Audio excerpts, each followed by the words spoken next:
All right, what's going on, everybody? This is week 4, and we're back for our final interview. Today, I have Joseph with me. Say hello, Joseph. Hello.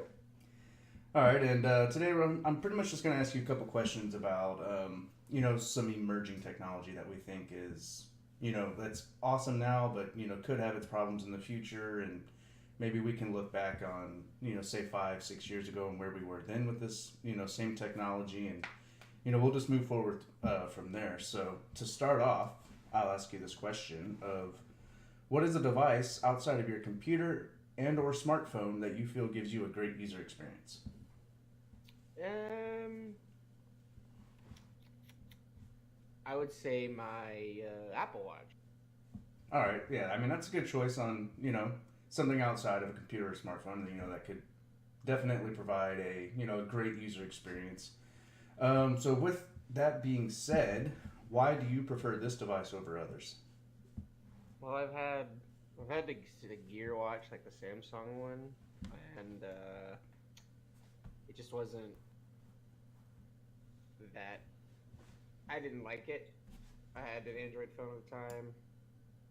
I guess that might have been part of the issue is I didn't like the Android phone. But then we had the Fitbit, and the functionality wasn't as good as the Apple Watch. Yeah, I hate to be that guy who sounds like Apple is superior, but in the past I was pretty late to the whole game of having a Fitbit or having an Apple Watch. Like I have an Apple Watch now, and I mean I don't know how I survived without one, if I can be totally honest there. But the Fitbit I had before, well, I actually won it in a contest, which was really it's pretty crazy. But um, if I had to do a side by side comparison of the two, I'd honestly feel like the fit. I think I had the Fitbit Blaze, and I know they have newer models nowadays, but the Fitbit Blaze just in no way compares to the Apple Watch and just the different things that you can do. Like so, say like I have a security system at home, right? And with said security system, I can set up my notifications from that to come to my Apple Watch, and it's pretty crazy because I can be sitting on my computer doing nothing, and I can just simply click the app and see my doorbell camera, and so I can see who's ringing my doorbell, whatever. And I mean, for things under that exact reason is why I enjoy my Apple Watch so much. Yeah, and that's actually a really good reasoning compared to compared to me. Yeah, so I kind of stole your thunder on the question, but Yeah, boo it hoo. was a good place to step in and kind of No, yeah, get a shared opinion on the because I too, if I had to choose a device outside of my computer or smartphone that that I just want to always use or couldn't see myself not using these days, it would definitely be my Apple Watch. yeah, and that's the funny thing. I've had like probably 5 to 10 different watches in my lifetime, and this is the only one I've always consistently put on every day. And if I don't put it on, my wrist feels empty. Yeah, So, yeah, I know that exact feeling, man. Okay, so next question here is: are there any notable issues with this device, and if so, what are they? well, for me, there are, but in my defense, I have the Series 1, which is like Generation 1. So it's like having the original iPhone 5 years after it was released, or 10 years or whatever. Because it's a little slow, but it still works. I reset it, and it actually works better again. Because I guess they had an update. But it's not horrible. I I think that was my main issue. It's just the older model. The battery life is still actually pretty great on it. It lasts like 12 to 16 hours sometimes. Yeah, so And that's pretty then good. yeah, um, I think the major issue I have is when the software updates don't roll on their own. I have to do it, and then that's sort of a hassle for me because I'm normally just throw it on my charger and go to sleep. I'm not normally home to just update it. Yeah, I feel you there. Um, yeah, because that is the weird thing that they always require. They require your phone and your watch to stay pretty much.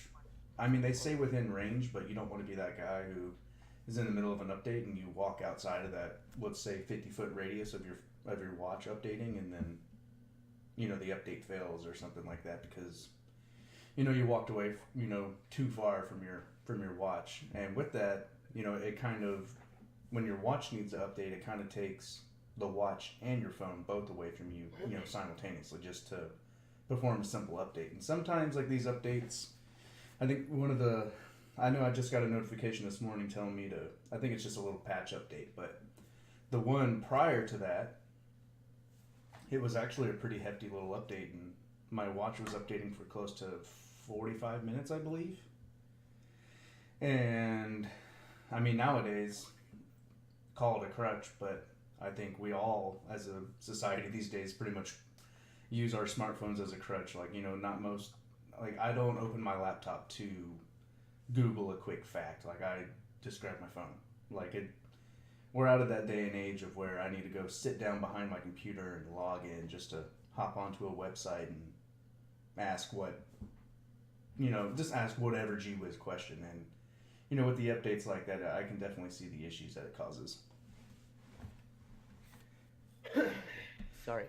It's all right. All right. So moving forward, I guess now that we talked about the issues, what is it about this device that you enjoy the most? Realistically, when I originally got my watch, I was in a place where I wasn't allowed to have my phone out. And I know this sounds a little like the stereotypical millennial, like, I can't go without my phone. So the main reason I bought it was so I could see what was going on my phone while I was working. Yeah, see, so that's always a good thing. But I actually use it a lot more now for fitness and being able to check some of the apps that I have. If I need to order something, or like, it has like these quick settings. So whenever, for example, I don't order pizza often, but sometimes, like, when I do want pizza, like once a month maybe, I'll go on there, the app, and it has it preset, so it knows. I just click like a couple buttons and it'll just send it to my apartment. So that's nice. Yeah, see, that's pretty cool. I still really like my fitness tracker, because you can also set it up to workout mode, and it starts to count so it realizes that you are working out. Because there were times before that before they gave it an update where it wouldn't actually register if you were working out or not. It couldn't tell because the heart rate wasn't always on.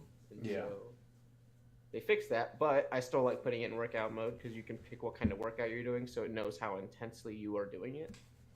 Yeah, see, that's what I like about it as well, and with that is because I don't know, I get a little OCD about it when I look down at my watch and I see that my rings aren't closing.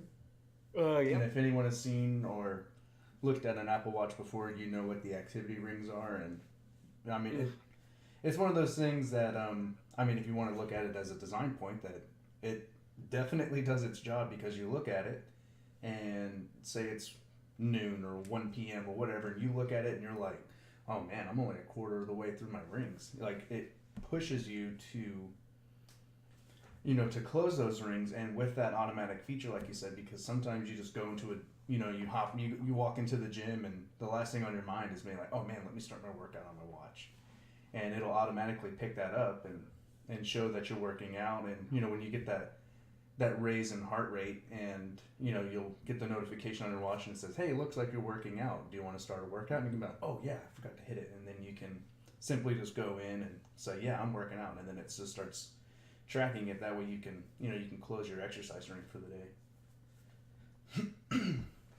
And with that being said, with my profession I'm in now, being a firefighter, these watches also pick up irregular heartbeats.